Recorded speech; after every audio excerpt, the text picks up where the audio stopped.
jóbi olówó má lọ jóbi olóṣù ọmọ ẹ̀rí níbí má lọ ṣe bí ọgọ́rọ̀ wo àwọn ọmọ ti ká bọ́dí wo. Kyan ma ai yana da masalansa. Irin wannan kallo haka kamar Allah isa ba za mu sake haɗuwa ba. Abin ne sai ana gyagijewa ana sare shekaru. Wallahi ta ba sai na kin koma kamar ya shekara 20. Daga faɗin gaskiya sai kibi ya zama tsari. Dan mutum mai juya halin ɗaukar jinsin al'ada. Kamar kullum cin ayaba. Miya. Ya ina son wannan ke ma. da wahala ka ba goggo ka bar shi wallahi. Allah ko?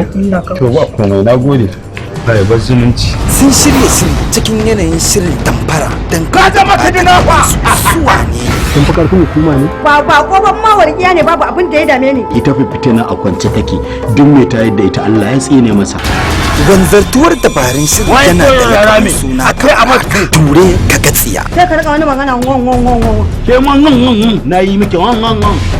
Ture ka gatsiya daga kamfanin AUK Entertainment.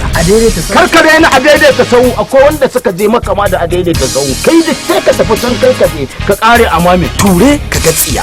So idan ya sarke masoya a ko da yaushe ba sa so su yi rabewa. Jigo na rayuwa shi ne so, a zuciya ake gane so, kowa a rayuwarsa yana so. Tuni na riga da na shiga shauƙin so, jirgin so na hau na lulawa.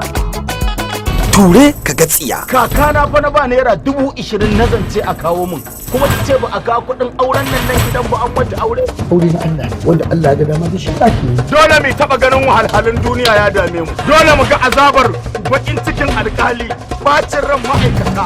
Dole mu ta ganin azabar wahalar mai ba amana. Sun zo da salo, sun zo da siga cikin yanayin bukata. Mashirin shirin awwal uba kwakwatawa. Dama wannan tsohon da ya kawo kuɗin aure kakansa ne? Tsayawa ta kwata umarnin fitar shirin yana fita ta hannun nuna shirin nema shi ka kalle shi. Sunan shirin ture ka gatsiya. ƴaƴan makwabta sun shiga uku, wallahi sai dai ku kinnata ƴaƴanku.